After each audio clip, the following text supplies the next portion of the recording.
நேற்று 2 நாளாக ஒரு இடத்துல ஒரு 10 மணி நேரம் யூடியூப் பார்த்துக்கிட்டு இருந்தேன். கண்ணகி நகர் கார்த்திகாவை பற்றி ஒரு மார்ஜினலைஸ்ட் ஏரியாவில் விக்டிமைஸ்டு ஏரியா. அங்கே இருக்கிறவங்க எல்லாம் சப்ரஸ்டு பீப்புள், ரொம்ப கடினமான பீப்புள். எந்த விதமான வேலைக்கு கூட எடுத்துக்காத ஒரு பகுதி தான் அந்த கண்ணகி நகர் ஏரியாவிலேருந்து ஒரே ஒரு கார்த்திகா இன்னைக்கு கண்ணகி நகரை இந்தியா முழுக்க பார்க்க வச்சுட்டாங்க. அவங்க அம்மா ஒரு துப்புரவு பணியாளர். நினச்சி பாருங்கள், ஒரே ஒரு ஸ்டார் 5000 பேர் வாழ்கிற ஒரு பகுதியை இந்தியா முழுக்க பார்க்க வச்சிருச்சு.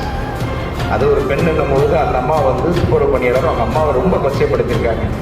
சாப்பாட்டுக்கே வழியில் உனக்கு உன் பொண்ணு கபடி தேவையா, கபடிக்கு அனுப்பி உன் பொண்ணை வளர்த்துணுமா, இதெல்லாம் அவ்வளோ கஷ்டப்படுத்திருக்காங்க. இருந்தாலும் அந்த அம்மா ஸ்ட்ராங்காக இருந்த ஒரே காரணத்தினால பொண்ணுறது ஏர்போர்ட்டில் லேண்டது நேராக சிஎம் வீட்டுக்கு அழைப்பு.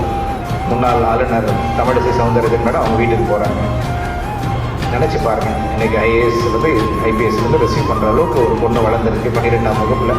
அப்படின்னா எதுக்கு இந்த வார்த்தையை நான் அழுத்தமாக சொல்கிறேன்னா, எங்கேருந்து வெற்றி ஆரம்பிக்குதுன்னா ஒரு ஏழ்மையிலேருந்து ஆரம்பிக்கும். ஏன் ஏழ்மையிலேருந்து ஆரம்பிக்குன்னா அவங்களுக்கு மட்டும்தான் வில் பவர்.